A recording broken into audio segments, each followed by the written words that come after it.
Primeiro que nós temos que entender é que Florianópolis é uma ilha que vai ter seu desenvolvimento econômico de uma forma mais acentuada a partir dos anos 60 e 70, né? Final dos anos 60, começo dos anos 70. A ilha, ela, como capital, ela entrou num processo de desaceleração econômica com a desativação do porto nos anos 50. Então, o porto, ele configurava toda a paisagem urbana da cidade. Quer dizer, todo o centro histórico estava configurado pelo porto, né? Desde o século XVIII, século XIX, né? Mas com a mudança de calado dos navios, o porto já não tinha mais profundidade para receber esses navios. Então, foi deslocado para Itajaí, Imbituba, São Francisco, e o porto de Florianópolis, então, entrou em decadência. Isso é um primeiro processo. A ilha precisava se afirmar como capital econômica do Estado. Então, se passou a planejar um desenvolvimento estratégico para a ilha de Santa Catarina. Dentro desse desenvolvimento estratégico, nós tivemos dois planos. Um primeiro plano, nos anos 50, de um professor de Porto Alegre, um arquiteto de Porto Alegre, Eduardo Greif, que vai pensar a possibilidade de um novo porto para Florianópolis.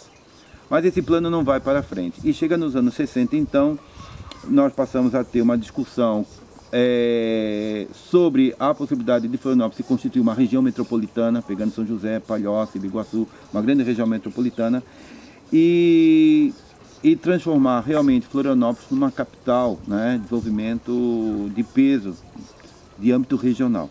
E para isso, então, vai se pensar na construção de uma segunda ponte, né, porque então nós tínhamos a ponte de ferro, a ponte antiga, construída por Ercílio Luz, na década de 20, e se planeja então construir uma segunda ponte. Essa segunda ponte então implica numa operação urbana que vai ser um desastre para Florianópolis, um desastre cultural para Florianópolis. Por quê?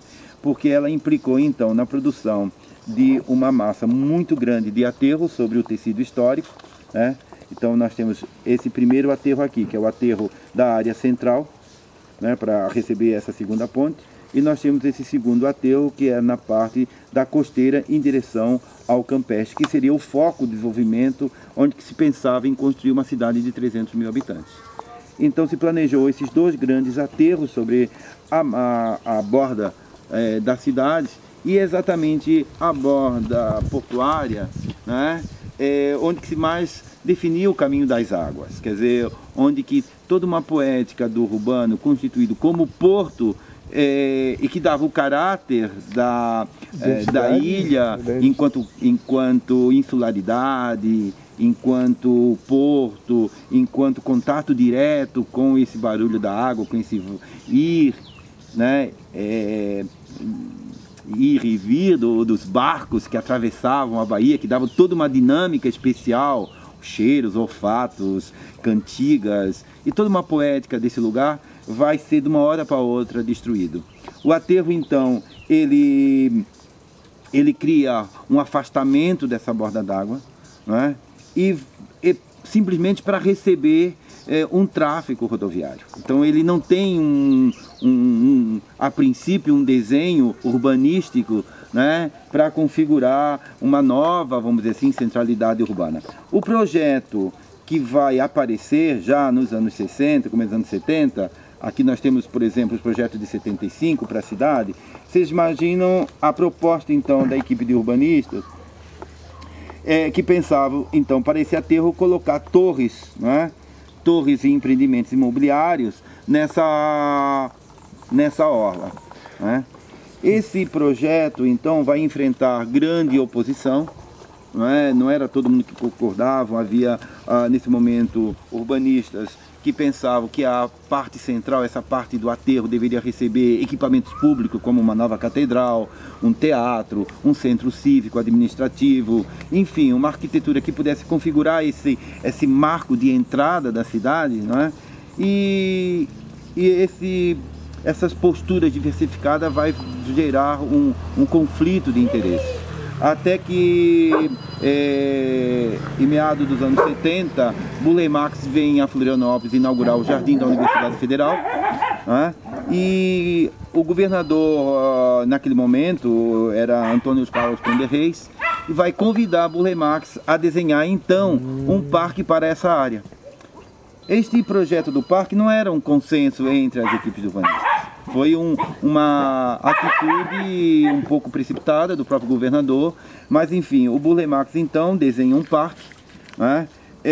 Este parque então, ele tinha todo um projeto que buscava criar uma grande praça seca em frente à Praça 15, né? Um projeto muito importante sob o ponto de vista da obra do Burle Marx nos anos 70, né? Quer dizer, pós-passeio de Copacabana. Ele tem uma caligrafia toda marcada dentro do que nós chamamos de abstração lírica, e na borda, junto ao mar, ele desenha um parque de atividades com quadras de esporte, quadras de tênis, né? Enfim, uma série de atividades esportivas, e cria 3 passarelas que conectavam então a área central com a borda d'água, tentando evitar, amenizar o impacto desse rompimento. O que aconteceu? Aconteceu que esse projeto, desde o início, sofreu, vamos dizer assim, boicotes, não se instalaram as águas dos chafarizes, não se colocou uma iluminação adequada, não se colocou as passarelas, somente uma que hoje funciona em frente ao sacolão e ao terminal, o centro de convenções, né, foi instalada. Então, claro que as pessoas passaram a não usar a borda, e automaticamente essas bordas foi sendo ocupada por uma sequência de edifícios, né, completamente inadequado como desenho de borda d'água. Então hoje essa borda d'água encontra-se completamente degradada, uma área de uma beleza paisagística importantíssima dentro do cenário da ilha de Santa Catarina, que é onde nós vamos ver o pôr do sol, é onde que a gente assiste a maravilha, que é o Monte do Cambirela, que é um maciço montanhoso muito importante dentro dessa paisagem afetiva dos moradores da ilha, né? E ao construir esses edifícios, como o Centro de Convenções, o Sambódromo, e equipamentos como, por exemplo, a estação de tratamento de esgoto, numa borda d'água, de uma importância paisagística dessa, revela, em última instância, esse desastre que se tornou toda essa ocupação do aterro, né? Muito bem, dentro dessas propostas que a cidade hoje tem para a área, quer dizer, pensamos de que ainda há possibilidade de se recuperar o aterro, né, como lugar realmente de um desenho urbano novo para a cidade, mas fundamentalmente fazer desse aterro um lugar de vivência da população, né? Houve 2 projetos num concurso que foi promovido pela prefeitura no final dos anos 90, né, do século passado já, né, do século XXI, que é um projeto em que tenta recuperar então a borda d'água, levando a água novamente até o mercado, onde que ela era originalmente, né? Esse projeto é um projeto muito interessante, mas eu acho que ele tem um problema, que ele concentra uma quantidade de edifícios verticais muito aqui nessa zona histórica, impedindo visuais tanto do Hospital de Qualidade quanto do skyline do setor histórico que nós temos aqui junto ao setor oeste, né?